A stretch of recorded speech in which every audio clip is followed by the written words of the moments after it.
The Japanese made their first move to crush the US Pacific Fleet at the beginning of May 1942. They had been stung by the raid on mainland Japan, flown by 16 Mitchell bombers under the command of Lieutenant Colonel James Doolittle.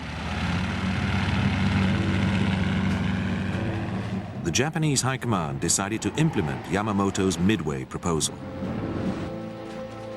First, however, they proceeded with their plans to extend the footholds they'd gained in New Guinea by putting troops ashore near Port Moresby. And they continued with their air raids on the port of Darwin in northern Australia. These were a reminder of how close the Japanese had come to cutting the Australians' lines of communication with the United States. Throughout April 1942, hypo decrypts were building a picture of Japanese plans to mount a large operation in the area of Port Moresby. Admiral Chester W. Nimitz, commander of the Pacific Fleet, ordered Admiral Fitch's Task Force 11 with the carrier Lexington, 2 heavy cruisers and 6 destroyers south from Pearl Harbor.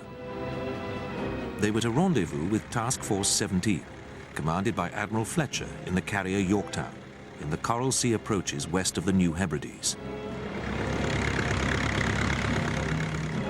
The arrival of American carriers in the area came as a great shock to the Japanese. But it was not until the 8th of May that both sides located the other's carriers and launched strikes.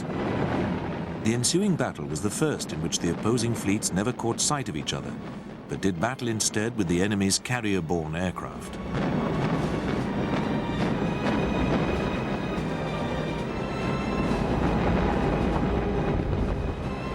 The Americans lost Lexington, badly damaged by a Japanese strike, but Lexington had not been lost in vain. The Japanese carrier Shoho had also been sunk, and the Japanese drive on Australia halted. After that, we participated in the Battle of Coral Sea. And what were you flying? F4F3s, Wildcat. Okay. Yeah, the first day of that event, I was fortunate in that I guess I was number 4 in a flight of fighters led by the skipper. And we covered the TBDs of Torpedo 2. And our target was a carrier north of the Lewisades, which is a group of islands east of New Guinea. We flew over these islands and there was a Jap carrier. It was underway, birds taking off, and there were some zeros in the air. Well, of course, we immediately scrambled with the zeros. Fortunately, we had them outnumbered. And I found that the Wildcat wasn't a particularly great adversary for the Zero because the Zero could outmaneuver us. However, we survived that. I had the privilege of seeing that Jap carrier being sunk. Shoho? Pardon? The Shoho. Yes, that's correct. It was really quite interesting because it was a perfectly coordinated attack. The dive bombers from the Lexington and Yorktown dove simultaneously with the 2 torpedo squadrons surrounding the ship. Mm. And the ship was totally afire, and it sailed under the water. It was the most spectacular thing you could possibly see. Interesting, shortly after watching the ship go down, I found myself alone. And I headed back, I suppose it was south. And about that time, I noticed a seaplane down below me, just a perfect place for a high-side run. So I made a high-side run on the seaplane, and we exchanged fire, and I saw my tracers hit him. He hit me once, and then I pulled away. I never did see him. I saw a splash, but I couldn't be definite about that event. However, I joined one of the torpedo planes, and we got back to the ship. Fortunately, I was getting pretty low on fuel, and there was no delay. I landed, taxied up to my parking spot, ran out of gas.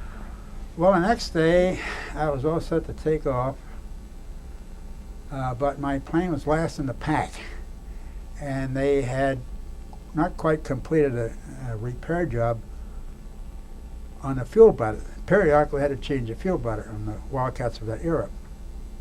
So I was delayed in takeoff, and they told me to shut the engine down, run back in the radio room, and the first attack came about then. It was pretty rugged, but I don't know the time elements, but it was quite a lengthy attack, and I felt 3 or 4 torpedoes hit, I'm guessing now, of course, and a bomb hit on the port side, just outboard of number 1 elevator. Fortunately, the ship survived the initial attack and was underway. And ultimately, I took off. I think it was probably the last to take off in the Lexington. And ultimately landed on the Yorktown 85 and flew the next 3 or 4 days with that activity, which is flight 42, I guess. They did a great job with damage control, but of course, again, the fact that it had an antiquated fuel system, no way to bring inert gases into the fuel tanks, which was the case of the later carriers. So they couldn't purge the tanks, and as a result, the fires adjacent to the tanks caused the tanks to cook off and explode, and that's ultimately what killed the ship. It wasn't the torpedoes. Yeah. It was that very fact that we had an antiquated system. Yeah. Plus the fact that, of course, the Lexington had a greater turning radius than the later carriers, and it could not outmaneuver torpedoes as the newer carriers could.